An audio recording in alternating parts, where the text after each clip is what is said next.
Good morning students. In this lecture 16th we'll discuss field effect transistor as an amplifier.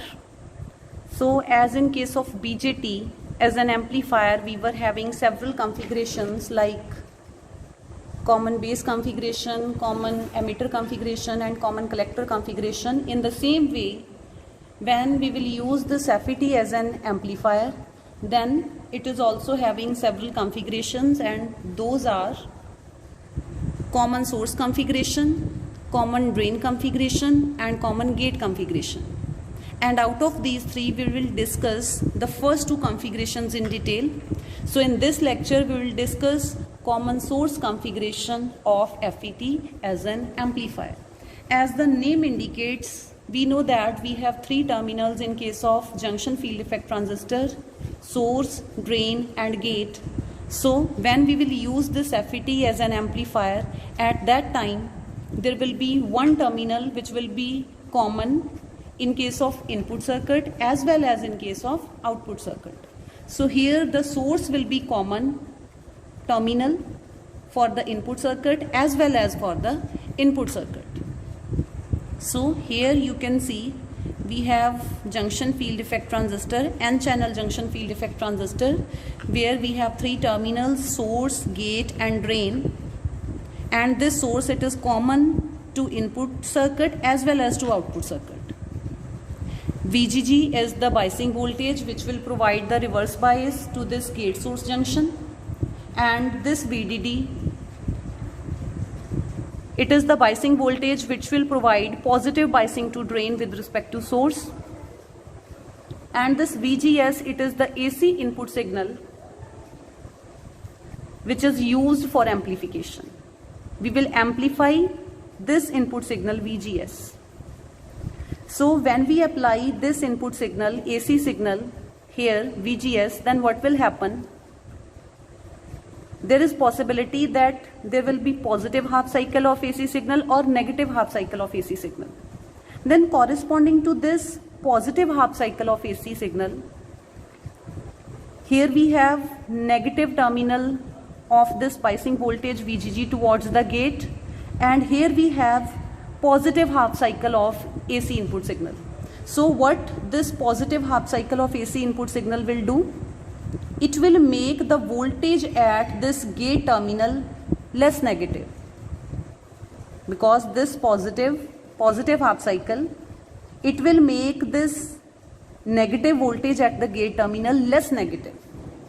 And if this gate terminal becomes less negative, what does it mean? It means that reverse bias across this gate source junction, it will decrease. And if the reverse bias across this gate source junction will decrease, then it will decrease the width of the depletion layer between the gate, P-type gate and N-channel. So it will decrease the width of the depletion layer, and if the width of depletion layer decreases, then it will increase the width of the channel.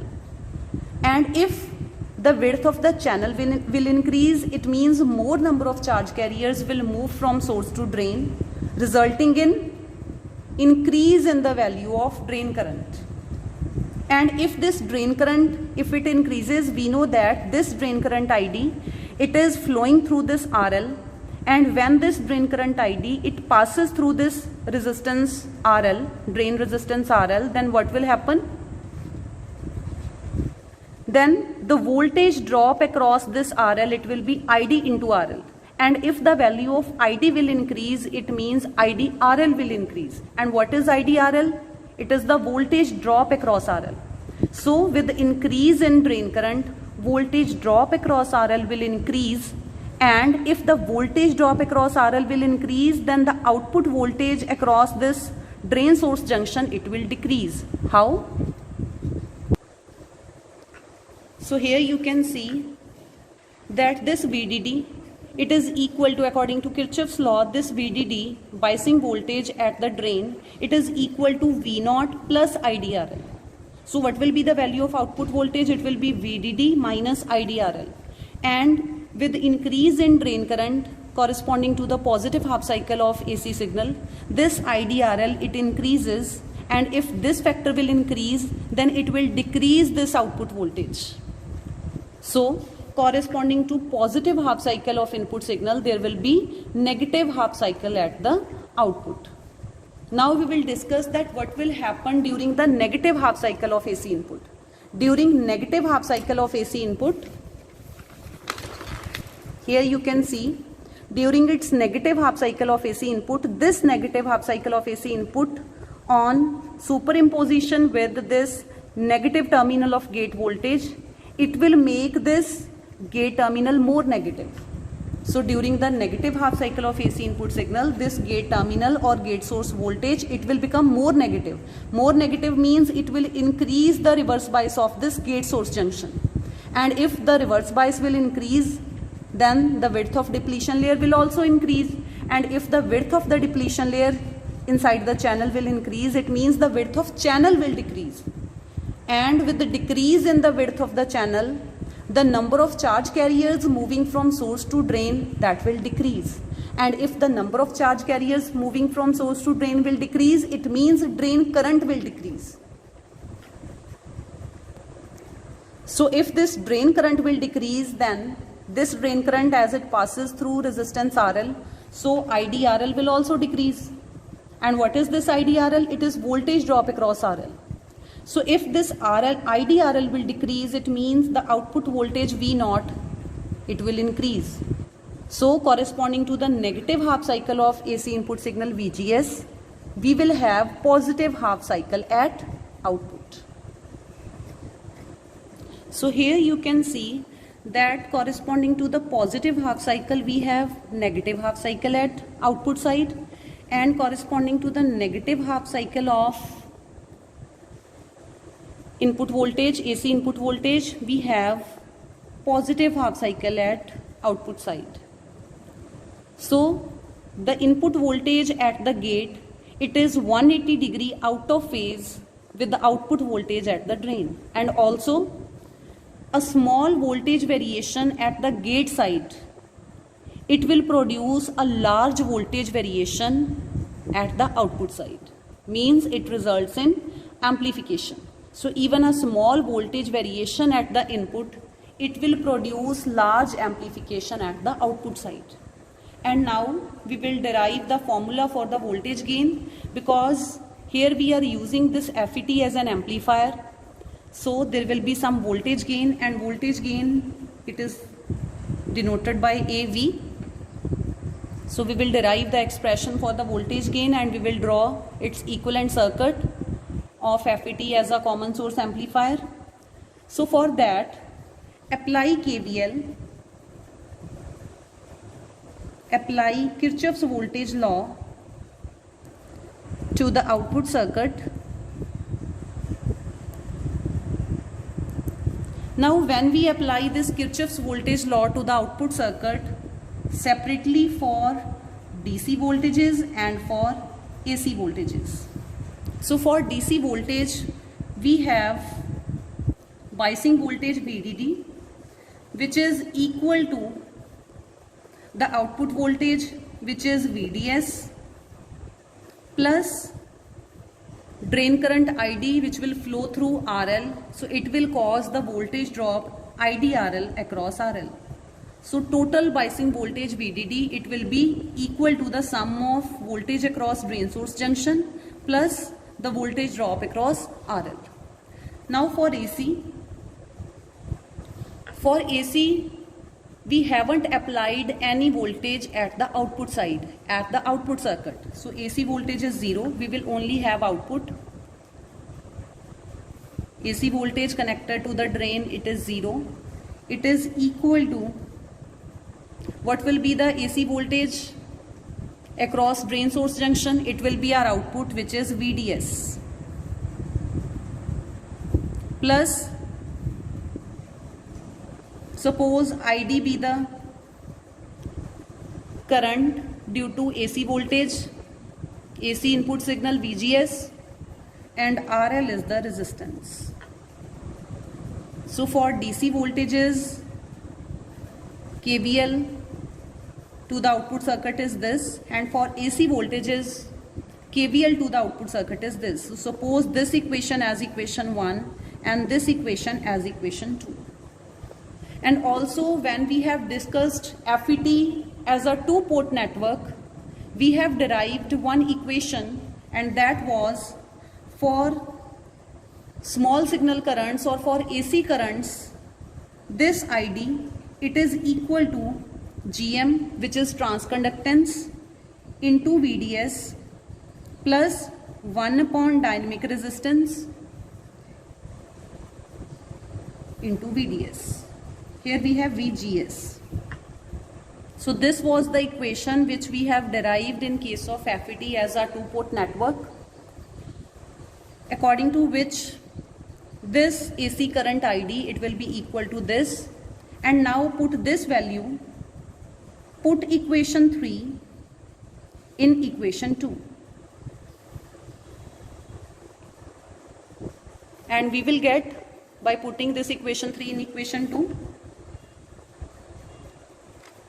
we have this VDS plus the value of ID is GM VGS plus VDS upon RD into RL, it is equal to 0.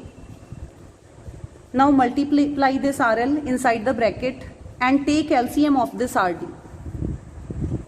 So by multiplying this RL inside the bracket, we will get this expression, and now take LCM and you will get VDS RD plus GM RD VGS RL plus VDS RL, it is equal to 0. Now as you can see, from this and this term VDS is common, so take VDS common. So VDS is common, and here inside the bracket we have RD plus RL, and it is equal to minus of GMRD VGS RL. And what is this product GM into RD? It is equal to amplification factor mu.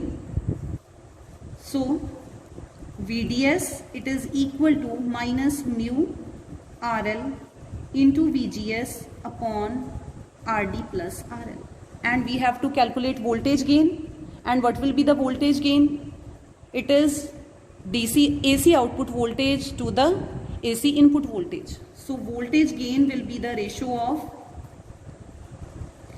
AC output voltage to AC input voltage. So move this VGS to this side and you will get this ratio, and it will be equal to minus mu RL upon RD plus RL. So this is the expression of voltage gain when we use this FET as a common source amplifier.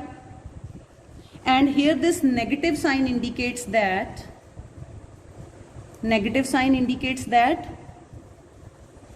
output signal is 180 degree out of phase with input. Output signal is 180 degree out of phase with input. And now one more thing. What about these two resistances? RD is the dynamic resistance, RL is the load resistance. So are these two resistance, they are connected in parallel or in series? This mu, we know that this is equal to GMRD. So write it again as equal to GMRD. So this voltage gain AV, it will be equal to minus GM RD RL upon RD plus RL. And what is this? This is equivalent resistance. This is equivalent resistance of parallel combination of, because if this RD and RL, they are connected in series, then we will have just RD plus RL here. But here we have RD into RL divided by RD plus RL, and which is the resultant of two parallel resistances. So this is the equivalent resistance of parallel combination of RD and RL. And this is having the units of dimensions of resistance. This is conductance. So the units of conductance and resistance, they will be cancelled out to give the dimensionless quantity, which is the voltage gain. So then what will be the value of current? From equation 2, now from equation 2,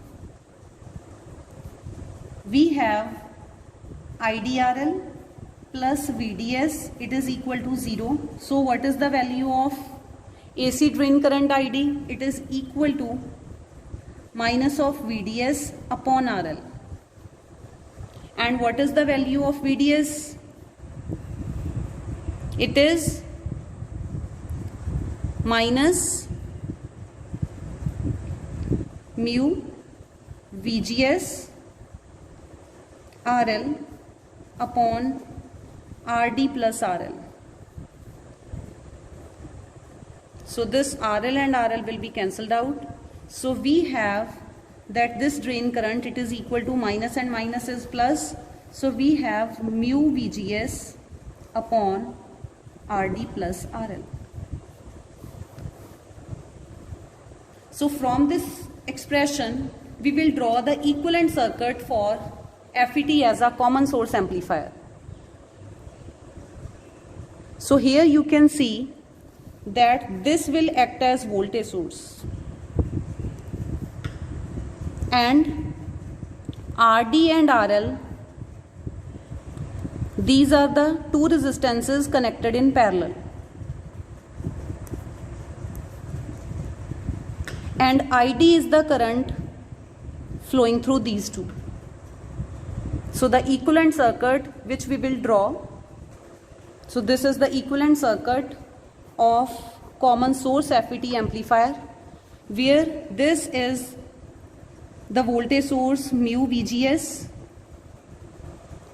ID is the drain current. From here it seems that these RD and RL, they are connected in series, but they are connected in parallel. How? Because in Thevenin and Norton theorem, how we calculate this equivalent resistance? By removing this voltage source, by short circuiting this voltage source, what you will have? You will have these RD and RL connected in parallel.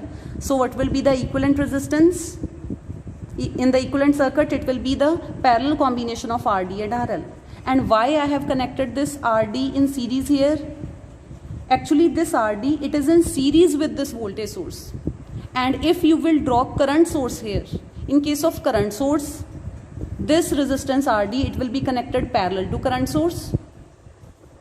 And here as I have drawn voltage source, so this dynamic resistance RD, it will be connected in series with this drain source, but it is actually parallel to this RL.